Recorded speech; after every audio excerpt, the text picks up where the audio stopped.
Okay, thank you very much for having me talk. So I'm going to actually apologize, or maybe you guys will be happy about this, but I'm going to actually give some background on association study statistics because I think it'll help understand the talk.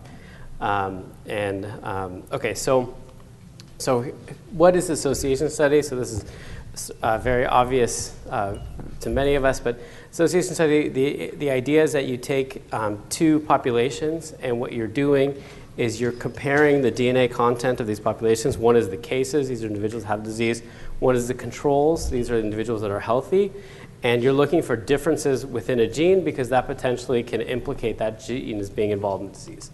So here's actually a very simple schematic of an association study. You have DNA from cases, you have DNA from controls. What in this case, there's red positions that are polymorphic, there's black positions that are not polymorphic. You're obviously not looking for anything that's not polymorphic because that can't explain the differences between these two groups. You're looking for which of the red positions are have some kind of difference in frequency between the cases and controls. So in this case, in this kind of toy example, this one SNP, it looks like most of the individuals have a G who have the disease, and the individuals that have don't have the disease have a T. So this SNP is called associated, and it suggests that this SNP might be involved in the disease. So that's what the goal of association studies are. And so now I'm going to explain how we do the statistics and how we compute power. So the basic idea is that let's say a SNP is actually involved in disease, so it actually has some effect on the disease. Okay, then we can quantify that effect with something that's called relative risk. Okay, the relative risk is this gamma here. So this gamma here, for example, a relative risk could be something like 2. That means that if you have the SNP, you're twice as likely to have the disease as if you don't have the SNP. Okay, and so based on the relative risk and the population frequency, how often the SNP occurs in the population, that defines essentially what the frequency will be in the cases versus the controls. So intuitively, you could think of if the SNP is actually involved in the disease and you collect a bunch of individuals who have the disease and a bunch of individuals that don't have the disease, the SNP will be more common in the individuals that have the disease. So that's kind of the basic idea behind association studies, and this is the exact formula for determining what exactly is that frequency difference. And this actually could be very easily derived from using Bayes' rule. And then an interesting thing is that for most diseases, especially rare diseases, that the frequency of the variant in the controls is essentially the same as what's in the general population. Okay, so now let's say we assume, we're doing an association study and we collect n over 2 cases and n over 2 controls for like M markers or M SNPs. And then at each marker or each SNP, we measure the observed frequency in the cases and the controls. So the intuitive idea is that if there really is an association, what these two will be different from each other. We want to quantify that. We want to identify those positions, and we want to quantify how big of a difference does there need to be in order for us to say that this difference is significant. And so the way we do that is we use a statistic. This is a very standard statistic. You just take the difference in the observed frequency, and you essentially divide it by some normalizing factor. And if you do this, if you use this normalizing factor, essentially what you do is you get a z-score that measures the difference between the cases and the controls. So if they're under the null hypothesis, which assumes that there is no association, what you get is that obviously there's no association, and the true frequency in the cases and the true frequency in the controls are the same. And what will happen is that this term, basically this statistic should follow the standard normal distribution. What does that mean? That means that the expected value for the statistic will be 0. Why? Because the expected observed case frequency and the observed control frequency should be the same, and their difference should be 0. Of course, it won't always be 0 just by chance, right? And that chance is captured by this variance. And so because you're dividing by this term, you're essentially scaling so the variance should be 1. So essentially, if you take your observed case frequency, observed control frequency, you plug it into this equation, you'll end up with a point along basically this x-axis, okay? And if you, depending on where you are along the x-axis, if you're kind of in this purple region, either of these purple regions, then you would say, oh, okay, I'm in the tails of this distribution. I would say that the likelihood of me seeing this by chance is small, and I'll say that I'm significant. So that's the idea of association testing. Okay, so now on the other hand, if the SNP is truly involved in the association, that means that these two frequencies are different because the SNP is involved in association. That means that in the cases, the SNP will be more common in the controls. So this mean will no longer be 0.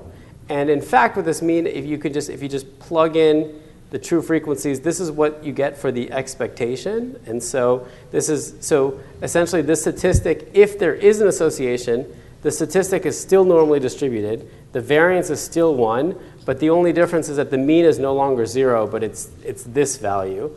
And this value is commonly referred to as the non-centrality parameter. Intuitively, you could think of the higher this value is, the easier it is to find the association. And for example, you can see that this value scales with square root of n. So the more individuals you have, the higher this value, the easier it is to find association. Okay, so here's a picture of what things look like. So again, you're assuming that there is an association. This is your statistic. This is the distribution that follows. And so essentially, if the data, if there is an association, the data that you're collecting is coming from this red distribution, which has this mean at the non-centrality parameter. And what you're doing is you want to know, is it significant or not? If it's significant, what you want is you want to know if it's kind of beyond this threshold. This threshold is right here. And so the idea is that you could ask, and this threshold is defined based on the null distribution, which is in blue. So again, this threshold, this vertical line here, is exactly the line what I showed you in the previous normal, which was separated between the yellow and the purple. Okay? And so essentially, what you're interested in knowing is what's the chance of you detecting this association? What does it mean to detect an association? That means that when you do the study with this effect, you'll actually say that this SNP is significant. And that's exactly the area of the red curve integrated from beyond the threshold. Okay, so that's what the power is.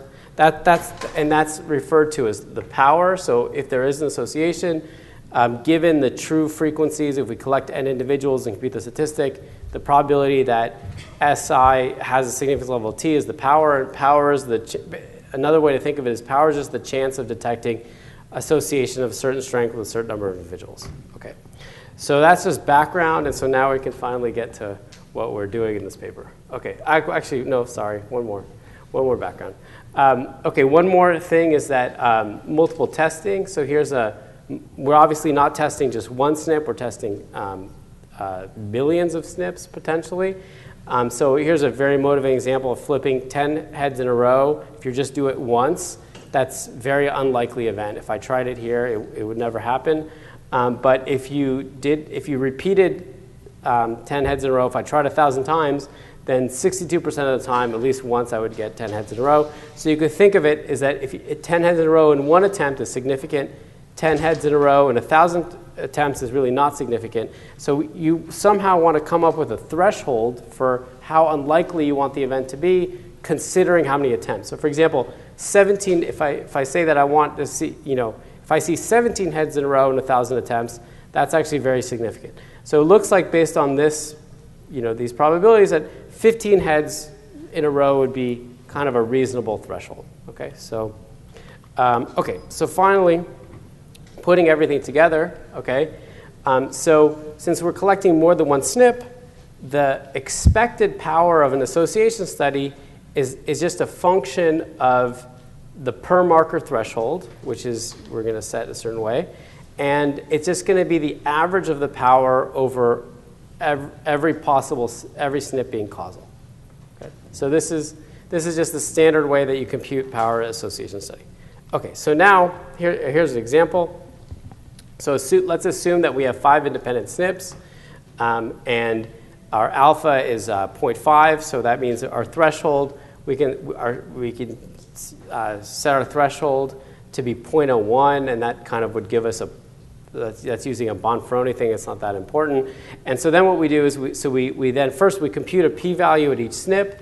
So in this case, let's say the first SNP we look at, we get a 0.02, 0.1, 0.008, 0.4, 0.04. So in this case, if we look at these 5 SNPs, we would see that, oh, this one SNP here actually appears to be significant because it's below my threshold of 0.01.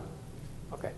So that's, in general, how people do association studies. That's really been what the bulk of the methods that have applied the association studies and found all the genes involved in disease have used. And so now we want to take a different view and start thinking about prior information. So the nice thing about genetic association studies is that they're completely unbiased by any prior knowledge.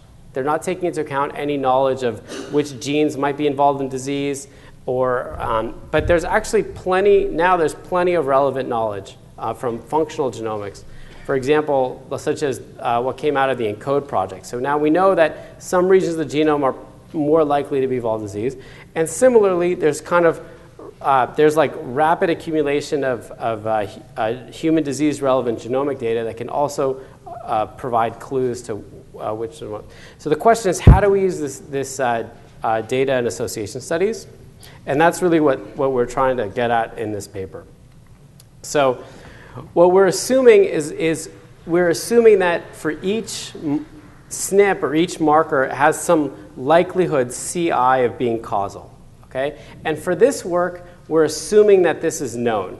Okay? So clearly, there's a completely other problem, which is how do you set the priors? Okay? How do you figure out which SNPs are more likely to be involved in disease? So we're not addressing here. Here we're talking about if you know that information, how would you use that in an association study? So that's, just to be clear.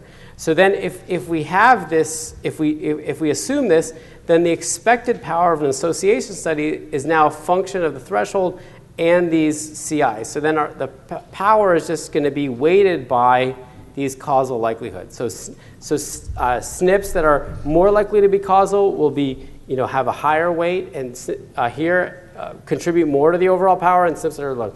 And so our question is, given this model, how do we maximize this power? That's what we're trying to solve. Okay, so, and there's a lot of reasons. There's a lot of reasons to think that SNPs might have different amounts of power. So first of all, allele frequencies are different. So how common the SNP is, that affects power. Also, if we know these, things can be involved in disease, and also some SNPs have known molecular function than the neutral SNPs. Here's actually another factor, is that if you're actually only collecting a subset of the SNPs, sometimes there's many more variants that are near one SNP than another. This is actually kind of a histogram showing how many variants are near other SNPs. So there's some SNPs that have very few variants near them, and some that have close to 50 variants near them that are uncollected. So that's another reason why you have differences in the SNPs that you collect. You might have very different likelihoods that SNPs might actually be involved in the disease. Okay, so anyways, how do we use this information for power? Okay, so here's the key idea, and this is actually an idea that we presented in 2008. And so the key idea was that instead of having a constant threshold T for all the SNPs, we instead use a different threshold TI for every SNP. So we're going to vary, instead of having saying that, for example, our significance threshold is 0.01 for all the SNPs, we're going to now allow us to make different thresholds for every SNP. So then the power then is now a function of not one threshold, but of all the thresholds. And at each SNP, we're using the corresponding threshold. And so the question, and then the interesting thing is that as long as our thresholds basically sum up to whatever our false positive rate, this is assuming that the markers are not correlated, and in the paper we talk about how to do that, and they're positive, okay, then we're still controlling false positive rate. So the question is, so then you could think of it as okay, we have this now, you know, we want to, so all things, as long as we're controlling the false positive a certain amount, we want this to happen, then the question is, how can we maximize the power, okay? Because that would give us the best study, right, given the priors. And so here's an example. So for example, let's say that instead of having, we have our same five SNP association study, and so instead of having a threshold, you know, of, let's say 0.01 at every marker, we now have a different threshold at every marker. So for example, if you look, this first marker here has a threshold of 0.025. It's much higher than the previous one, while these guys down here have much lower thresholds. So that might reflect that this guy here might have much higher chance of, you know, more prior information that would be the causal marker, et cetera. So then if we then look at the same association study for these 5 SNPs, then what would happen is that unlike the previous one in the standard association, this is out of batteries. So the 0.08 was the significant one, while here the first SNP would be the causal marker. Okay, so it turns out that we can maximize the threshold subject to some constraints. It's an optimization problem, and then if we take the derivative, we can solve this. We can take the derivative and then use gradient descent, and we can solve this method, and then obtain our kind of optimal threshold. So this is what we did in 2008, and so and actually I want to give just a couple intuitions. So how does this work? So here's actually kind of a intuition for trying to understand what's going on. So we can think of another way to think of this is we can think of an analogous scenario in investing. Okay, so let's say we have a budget of alpha, which is our false positive rate, and we have M SNPs. We can think of those M SNPs as kind of investments. And the return on the investment essentially is the power that we get from the SNP. So it's going to be either 0 or 1. Okay, so it's going to be somewhere between 0 and 1. And here are examples for 2 SNPs. They have, depending on what the threshold is, here's the power. You know, here's the kind of power we get for this SNP. Here's the power we get for this SNP. And so the question then becomes is that, you know, I have a total budget of alpha. How do I place my my investments in such a way to maximize my return? And so in this case, how do I split up my false positive budget, which is my threshold budget, among M SNPs in order to maximize my overall power? And the insight is that what happens is that when you, at the optimal threshold, the marginal rate of return will be equal. So this makes sense, and so at the solution, this kind of derivative of the gradient will be equal for all the SNPs. And so the question is the CI correlated with the optimal thresholds? And the answer is yes. But what's really interesting is that there's kind of an interesting dynamic that happens, which is that for SNPs that you have very low power, what happens is that your threshold goes almost to 0, because essentially what happens is that for the SNPs with low power, you might as well give up on them because you're never going to find anything there anyway. SNPs that have very high power, what happens is that, you know, since you're probably going to find they're going to be very significant anyway, your threshold can also go down because you don't lose that much power. And what happens is that these medium power SNPs is really where the method makes a big difference, because you actually gain. Actually, that's where you really put a lot more into the threshold that you gave that. Okay, so what do we do in this paper? Well, in this paper, we realized that was a very complicated method with the optimization. We realized that we can solve the same idea by connecting it to the likelihood ratio test. And what we saw was that if you actually look at a likelihood ratio test, here's the model in the null, which is just that the SNP follows standard normal. There's the model in the alternate that it follows, has as a non-centrality parameter. The likelihood ratio, which takes into account the prior, actually gives us an equivalent solution.